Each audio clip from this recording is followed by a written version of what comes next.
Welcome to Garima GRS Education.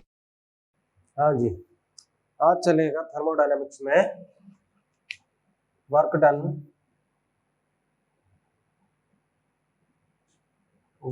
Done by A system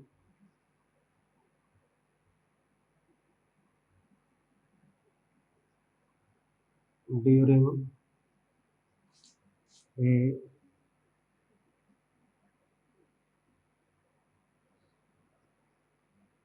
cyclic process.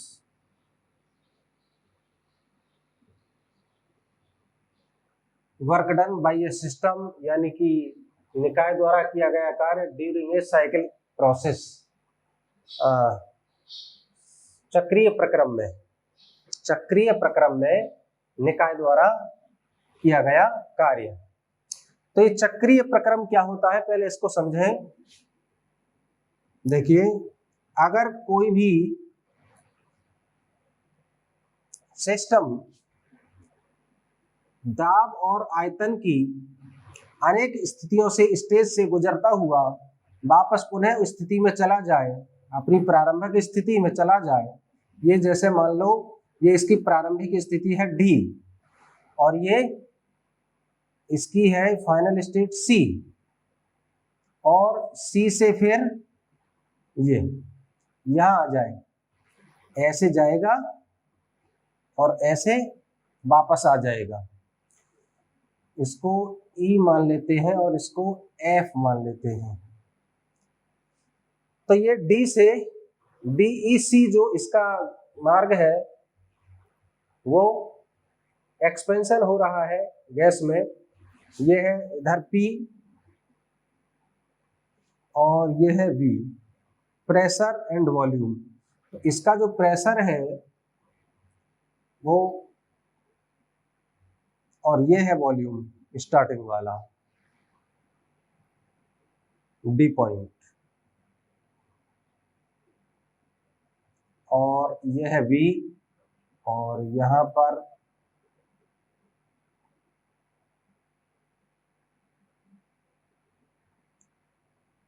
ये क्या है, P1 V1, ये P2 V2, ये है A और B पॉइंट मान लेते हैं। चक्रीय प्रक्रम का मतलब है कि सिस्टम जिस पॉइंट से शुरू हुआ था उसी पॉइंट पर जाकर के अंत हो जाए, यानी स्टार्टिंग और एंड पॉइंट दोनों कोइंसाइड हो जाए, संपाती हो जाए, तो वो एक प्रक्रम बंद आकृति बनाएगा। इसी को हम कहते हैं चक्रीय प्रक्रम। तो इसमें गैस कितना कार्य करेगी, यानी सिस्टम कितना कार्य करेगा अथवा सिस्टम पर कितना कार्य होगा, ये हमको देखना है। तो देखिए, फर्स्ट कंडीशन में हम इसको निकालते हैं कि जब D से DEC में कितना वर्क करेगी। तो वर्क DEC D से C तक E वाले मार्ग से पहुंचेगी तो कितना वर्क होगा, DEC इक्वल टू कितना वर्क होगा, इस आकृति का क्षेत्रफल। पहले हमने बताया था कि दाब और आयतन के कर्व के साथ जो आयतन अक्ष वॉल्यूम एक्सिस जो भी एरिया बनाती है उसका जो एरिया है उसका जो मतलब दाब और आयतन का जो कर्व है उसके साथ जो आयतन अक्ष ये बनाती है आकृति, उस आकृति का जो एरिया है क्षेत्रफल वो वर्क डन के बराबर होता है। तो इसका वर्क डन हो जाएगा एरिया ऑफ कौन सा DEC,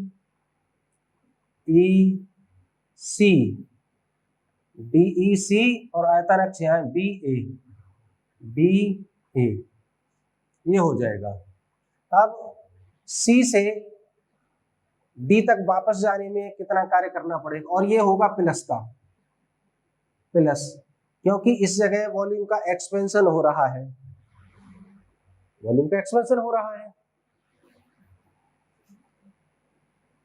अब CFD is equal to minus area of C F D A B,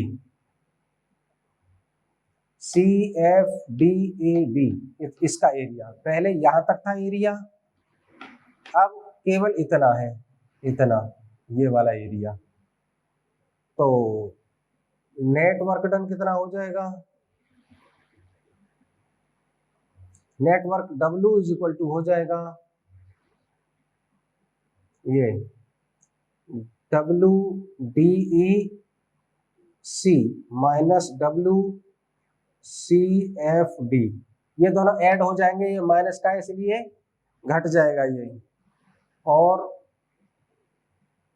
इसका एरिया ये है, area of D E C D A minus area of C F D A B. तो कितना बचेगा, ये वाला बचेगा, केवल ये वाला बचेगा, क्योंकि पहले वाले इस वाले कर्व में तो ये यहां से यहां तक आ गया, ये वाला जैसे पहले वाले कर्व में कितना है, ये वाला यहां से और ये वाला और ये आ गया ये, और दूसरे वाले में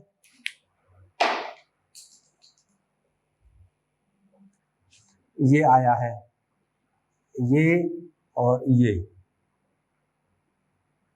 वाला आया है।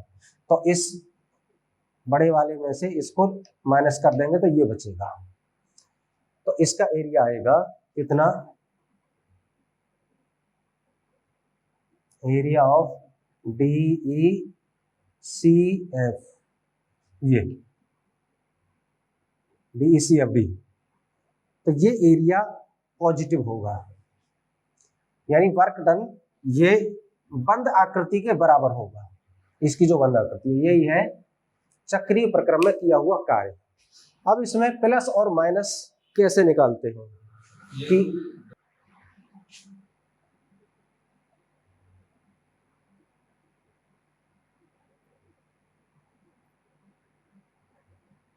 यह है पी वी और ये भी पी और वी एंड पी वी और पी वी,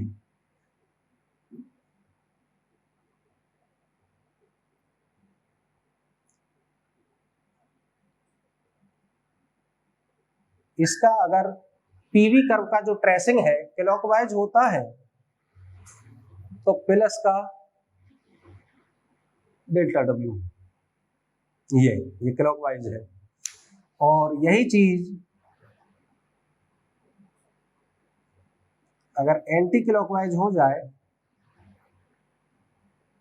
तो ये माइनस का डेल्टा डब्ल्यू होगा, ये एंटी क्लॉकवाइज है। अथवा इस तरह से हो जाए,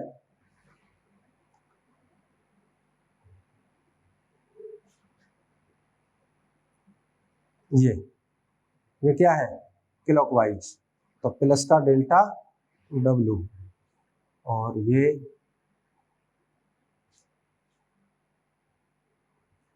एंटी क्लॉकवाइज माइनस का डेल्टा डब्ल्यू, ये एंटी क्लॉकवाइज। कहने का मतलब है यदि पीवी कर्व का जो tracing of PV curve, tracing of PV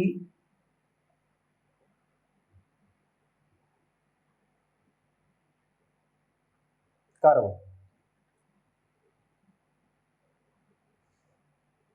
यदि ये क्लॉकवाइज है तो वर्क डन हो जाएगा पॉजिटिव W, और यदि एंटी क्लॉकवाइज है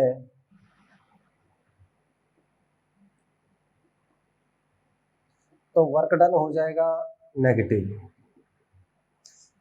यानी क्लॉकवाइज का मतलब है दक्षिणावर्त, ये दक्षिणावर्त है इस तरह से, और ये वामावर्त है, वामावर्त में माइनस का W, ये भी दक्षिणावर्त है, क्लॉकवाइज है, तो ये क्लॉकवाइज है तो प्लस का W, और ये एंटी क्लॉकवाइज है तो माइनस का W।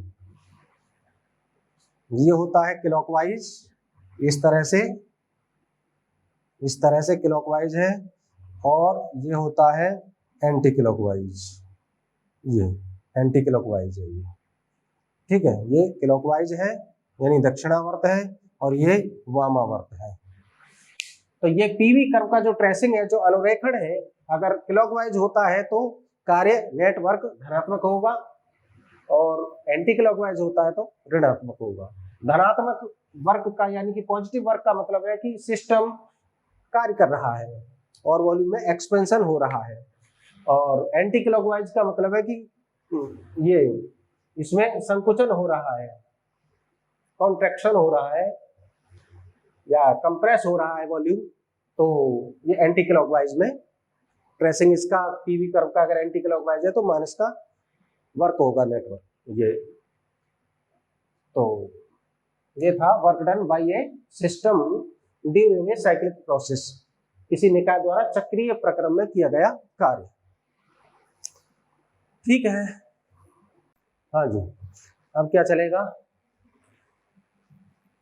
Internal energy.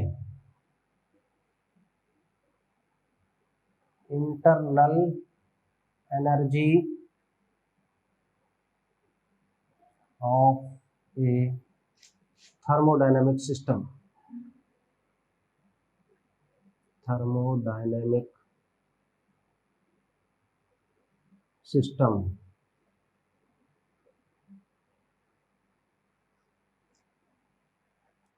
आंतरिक ऊर्जा, किसी ऊष्मागतिक निकाय की आंतरिक ऊर्जा। देखिए ये आंतरिक ऊर्जा क्या होती है, जो पदार्थ का अणुगति मॉडल है उसके अनुसार कोई भी पदार्थ अणुओं से मिलकर बना होता है या अपने कॉन्स्टिट्यूएंट पार्टिकल से मिलकर बना होता है। अब ये अणु स्थानांतरीय गति करते हैं, और ये सॉलिड में और लिक्विड में थोड़े स्वतंत्र हो जाते हैं, लेकिन अपनी सीमा के भीतर ही गति करते हैं। गैस में पूर्ण रूप से स्वतंत्र हो जाते हैं, इसलिए इसकी आकृति व आयतन दोनों अनिश्चित हो जाते हैं। तो थर्मोडायनेमिक सिस्टम, हम तीनों की इंटरनल एनर्जी देखेंगे, पहले गैस की देखते हैं।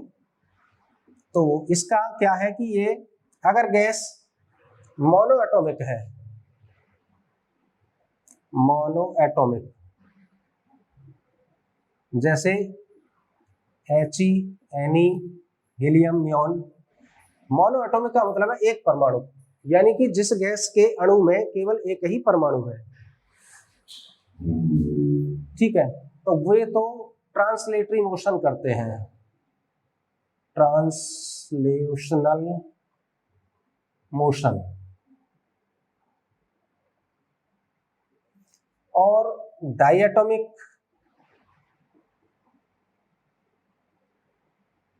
And polyatomic,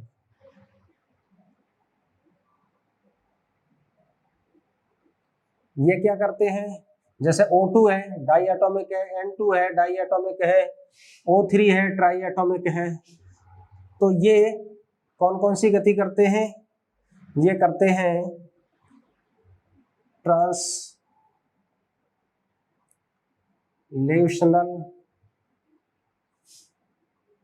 motion, rotational motion,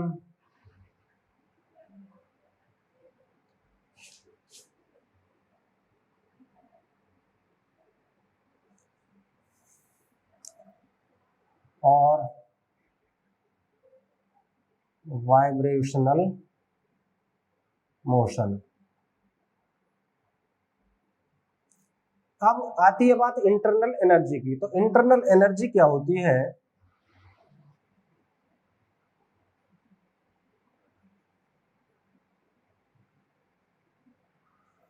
internal energy is equal to होती है काइनेटिक एनर्जी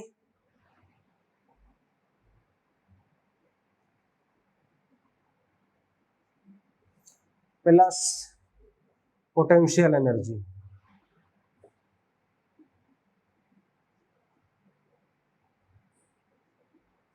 पदार्थ में तो अणु जब गति करते हैं तो इनमें अगर वो मोनो एटॉमिक है तो मोनो एटॉमिक में जो काइनेटिक एनर्जी है केवल ट्रांसलेशनल मोशन से ही आएगी, स्थानांतरीय गति, और ये आपकी घूर्णन गति और ये आपकी कंपनिक गति, तीनों प्रकार की गति करते हैं। इन तीनों प्रकार की जो गति है इनसे जो गतिज ऊर्जा बनेगी वो प्लस इनके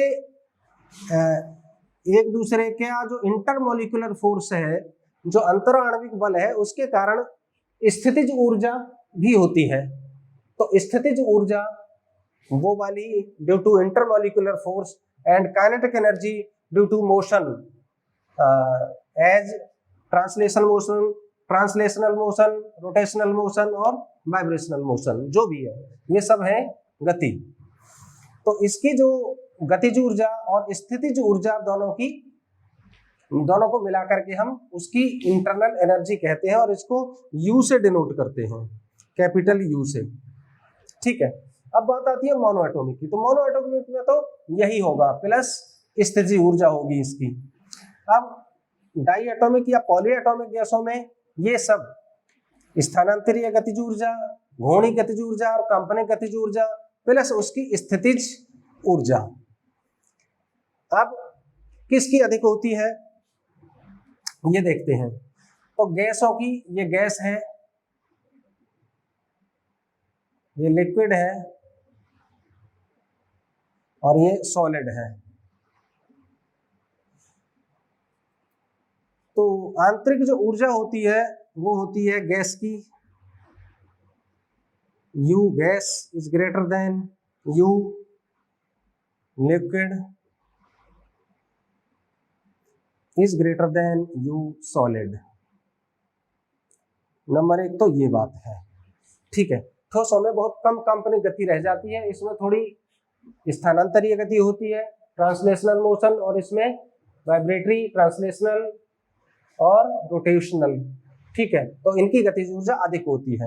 अगर बात करें तो एक ही सेम टेम्परेचर पर गैस की सबसे अधिक इंटरनल एनर्जी होगी, उसके बाद लिक्विड की और उसके बाद सॉलिड की, यानी सॉलिड की सबसे कम इंटरनल एनर्जी होती है।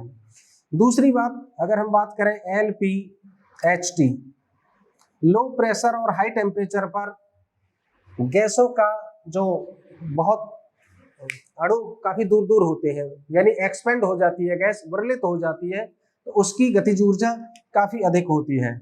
इसी प्रकार अगर कंप्रेस्ड गैस की बात करें, जो दबाई हुई गैस है, तो उसकी गतिज ऊर्जा कम होगी, मतलब कंप्रेस्ड गैस की कम होगी। तो ये है इंटरनल एनर्जी। ठीक है, और ये जो U है ये एक स्टेट फंक्शन है। U क्या है? स्टेट फंक्शन और यूनिक फंक्शन।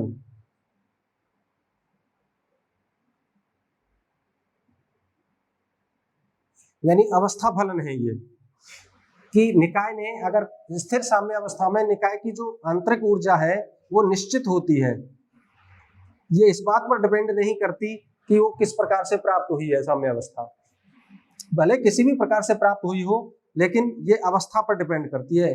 तो internal energy is a state function, इसीलिए इसको स्टेट फंक्शन कहा जाता है अथवा यूनिक फंक्शन कहा जाता है। तो ये है internal energy of A thermodynamic system. ठीक, थैंक यू।